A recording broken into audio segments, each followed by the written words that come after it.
ইতিহাসের চাকা কখনো এক জায়গায় থেমে থাকে না। ইতিহাস আমাদের একটি বড় শিক্ষা দেয়, রাজনীতিতে চিরবিদায় বলে কোনো শব্দ নেই।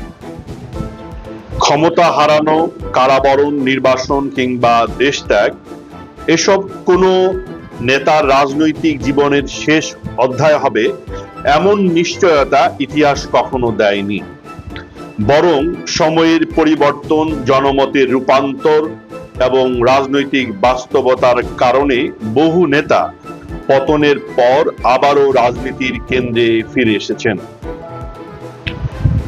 ফ্রান্সে নেপোলিয়নের পতনের পর রাজতন্ত্র পুনঃপ্রতিষ্ঠিত হয় এবং নির্বাসনে থাকা লুই অষ্টাদশ দেশে ফিরে সিংহাসনে বসেন। ইংল্যান্ডের দ্বিতীয় চার্লসও দীর্ঘ নির্বাসনের পর দেশে ফিরে আবার রাজা হন। স্পেনের সপ্তম ফার্নান্দো রাজনৈতিক উত্থান পতনের মধ্য দিয়ে আবার সিংহাসনে ফিরে আসেন। আরো নাটকীয় উদাহরণ রয়েছে আধুনিক ইতিহাসে। ইতালিতে ক্ষমতাচ্যুত বেনিতো মুসোলিনি জার্মান বাহিনীর সহায়তায় 1943 সালে উত্তর ইতালিতে একটি জার্মান সমর্থিত সরকার, ইতালীয় সোশ্যাল রিপাবলিক এর নেতৃত্বে ফিরে আসেন। যদিও সেটি ছিল তার আগের ক্ষমতার প্রত্যাবর্তনের মতো নয়, বরং ভিন্ন রাজনৈতিক ও সামরিক বাস্তবতার একটি পুনরুত্থান। আর্জেন্টিনার হুয়ান পেরন দীর্ঘ প্রায় 18 বছরের নির্বাসন শেষে দেশে ফিরে আবারও রাষ্ট্রপতি নির্বাচিত হন। পাকিস্তানের বেনজির ভুট্টো দীর্ঘ নির্বাসন জীবন শেষে দেশে ফিরে রাজনীতিতে সক্রিয় হন এবং পরবর্তীতে আবার প্রধানমন্ত্রী হন। ইরানের আয়াতুল্লাহ রাহুল্লাহ খোমেনির প্রত্যাবর্তন ছিল আরো ঐতিহাসিক। বহু বছর নির্বাসনে থাকার পর 1979 সালে তিনি ইরানে ফিরে আসেন এবং ইসলামী বিপ্লবের নেতৃত্ব দিয়ে রাষ্ট্রের সর্বোচ্চ ক্ষমতার কেন্দ্রে উঠে আসেন। বাংলাদেশের ইতিহাসেও আমরা প্রত্যাবর্তনের শক্তিশালী উদাহরণ দেখেছি। 1971 সালে বঙ্গবন্ধু শেখ মুজিবুর রহমান পাকিস্তানে বন্দী ছিলেন। বাংলাদেশের স্বাধীনতার পর 1972 সালের 10 জানুয়ারি তিনি দেশে ফিরে আসেন এবং স্বাধীন বাংলাদেশের রাষ্ট্র পরিচালনার দায়িত্ব গ্রহণ করেন।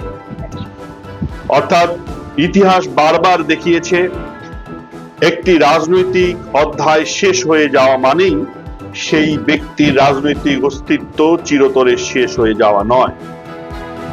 ফিলিপাইনের মার্কোস পরিবারের রাজনৈতিক প্রত্যাবর্তন, নেপালের রাজনীতিতে বারবার ক্ষমতার পালাবদল কিংবা দক্ষিণ এশিয়ার বিভিন্ন দেশে নির্বাসিত নেতাদের ফিরে আসার ঘটনাগুলো আমাদের একই শিক্ষা দেয়। রাজনীতির মঞ্চে শেষ দৃশ্যটি অনেক সময় আমরা যতটা দ্রুত ধরে নেই, ইতিহাস ততটা দ্রুত তার পর্দা নামায় না। এই বাস্তবতার আলোকে বাংলাদেশের বর্তমানের রাজনৈতিক ইতিহাসকেও ধারাবাহিকতার বাইরে রাখা যায় না। প্রাক্তন প্রধানমন্ত্রী শেখ হাসিনা বর্তমানে দেশের বাইরে ভারতে অবস্থান করছেন। ভবিষ্যতে তিনি দেশে ফিরে সক্রিয় রাজনীতিতে অংশ নিতে পারবেন কিনা এটি নিশ্চয়ই নিশ্চিত করে বলা সম্ভব নয়। এটি নির্ভর করবে বাংলাদেশের রাজনৈতিক পরিস্থিতি, জনগণের মনোভাব, আইনগত বাস্তবতা এবং ভবিষ্যতের রাজনৈতিক প্রক্রিয়ার উপর।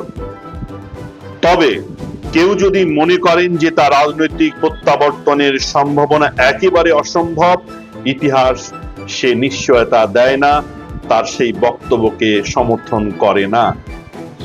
আবার ইতিহাসের উদাহরণ দেখিয়ে এটিও সহজে বলা যায় না যে তিনি নিশ্চিতভাবে প্রত্যাবর্তন করবেন, কারণ ইতিহাস একই সঙ্গে আমাদের আরেকটি শিক্ষা দেয়, প্রতিটি যুগে রাজনৈতিক বাস্তবতা ভিন্ন।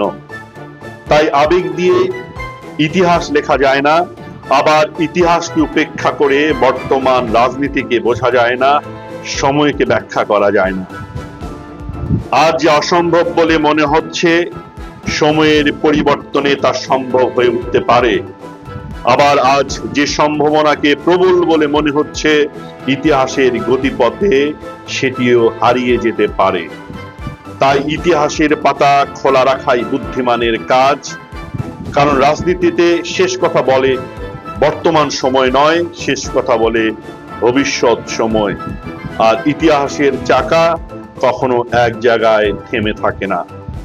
অতএব শেখ হাসিনা ফিরবেন কি ফিরবেন না, তিনি আবার রাজনীতিতে পুনঃপ্রতিষ্ঠিত হবেন কি হবেন না, ক্ষমতাসীন হবেন কি হবেন না, তা সময়ের উপরে ছেড়ে দেয়াই বুদ্ধিমানের কাজ।